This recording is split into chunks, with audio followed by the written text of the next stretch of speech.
Hello everyone, I am सुगम। Welcome back. तो कैसे हो आप सब? आई होप आप सब अच्छे होंगे।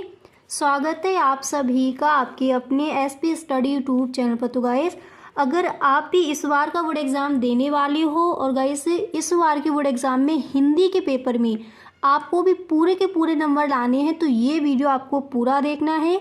यहाँ पर गाइस हम देखने वाले हैं कि हिंदी के पेपर की जो आपकी कॉपी है वो वहाँ पर आप किस तरह से लिख कर आओगे ताकि एग्जामिनर आपको पूरे के पूरे ही नंबर देकर जाए। ठीक है, उन सारी बातों पर यहाँ पर हम डिस्कस करेंगे। तो गाइस इस वीडियो को आप पूरा देखें।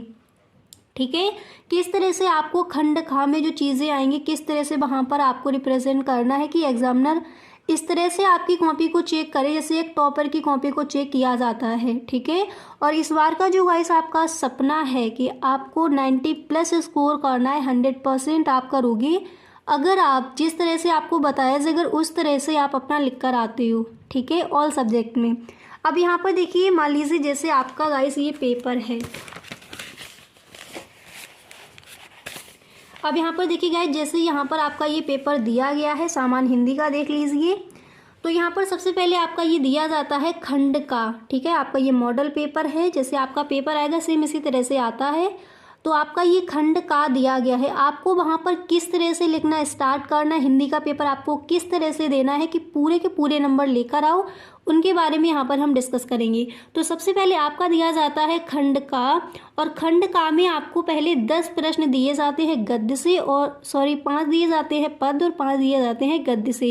यानी जो पहले आपके ये 10 क्वेश्चन आते हैं इनको आप वहाँ पर किस तरह से लिखोगे उसको देख लीजिए। तो सबसे पहले आपको अपनी कॉपी लेनी है, उसको आपको फिल करना है। उसके बाद जो आपका फर्स्ट पेज है वहाँ से आप लिखना स्टार्ट करोगे।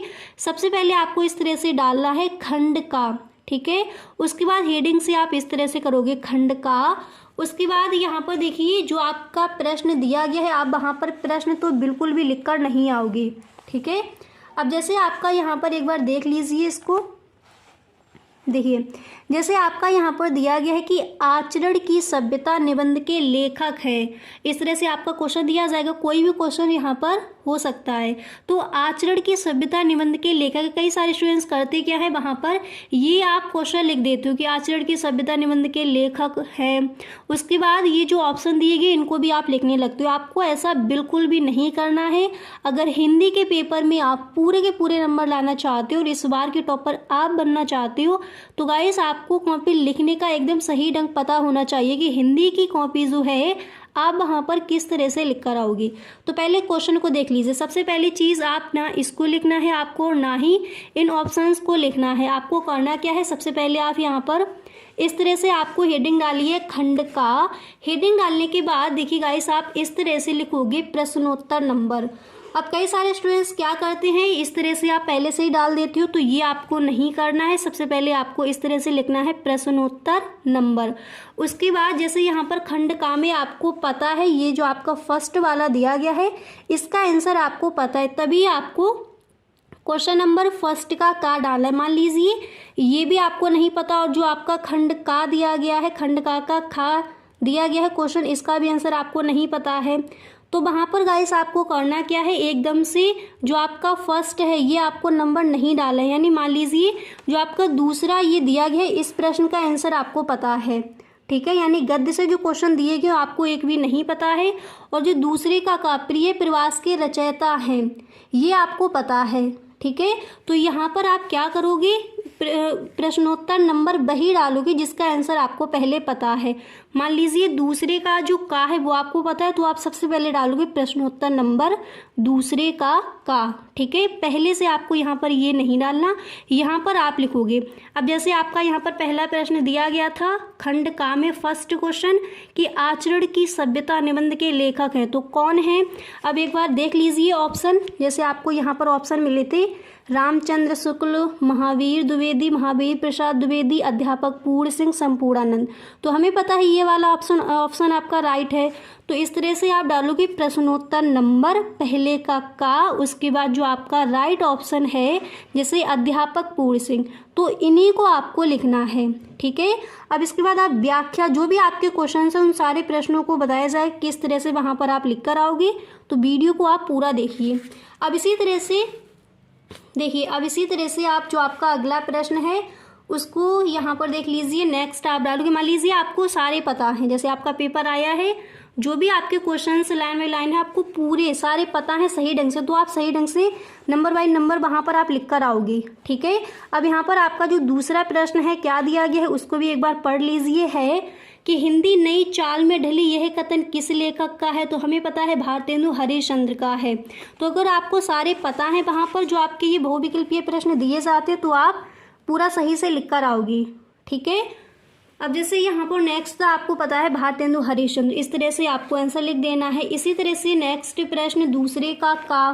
ठीक है, अब जैसे आप पद में जो 5 क्वेश्चन दिए जाते हैं उनका आंसर लिखोगे तो यहाँ पर आपको सही से ध्यान देना है कि प्रश्नोत्तर जो नंबर आप डालोगे वो आप सही ढंग से डालिए, ताकि एग्जामिनर सही ढंग से देख पाए कि इस प्रश्न का आंसर ये लिखा गया है।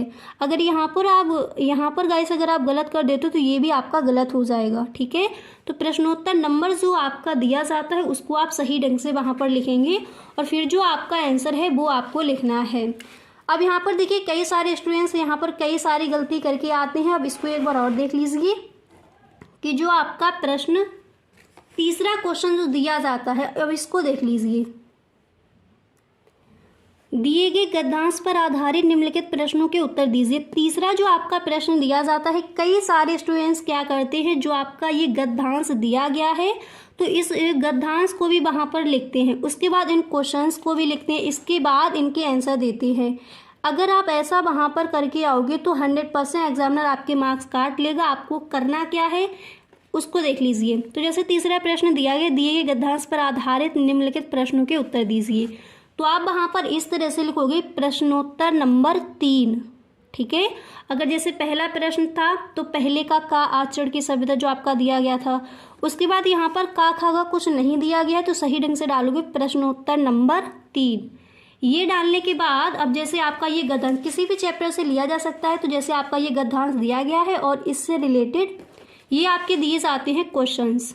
क्लियर, तो जैसे ये गद्यांश दिया गया इसको भी आपको नहीं लिखना और ना ही इन प्रश्नों को लिखना है, आपको सिर्फ पढ़ना है पहला प्रश्न क्या दिया गया है और ये आपको पहचानना है ये किससे लिया गया है।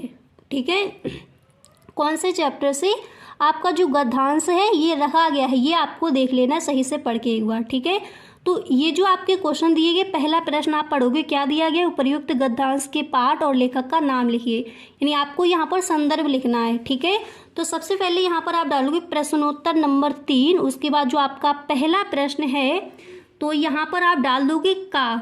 ठीक है, यहाँ पर आपको डाल देना है, साइड में यहाँ पर आप डालोगे का नंबर। ठीक है, उसके बाद संदर्भ आप हेडिंग डालोगे और संदर्भ आपको किस तरह से लिखना है उसको देख लीजिए। मान लीजिए जो आपका राष्ट्र का स्वरूप चैप्टर है उससे आपका जो गद्यांश है वो दे दिया गया है। ठीक है, तो उस चैप्टर से जैसे आपका गद्यांश रखा गया तो उसका आप संदर्भ किस तरह से लिखोगे उसको देख लीजिए।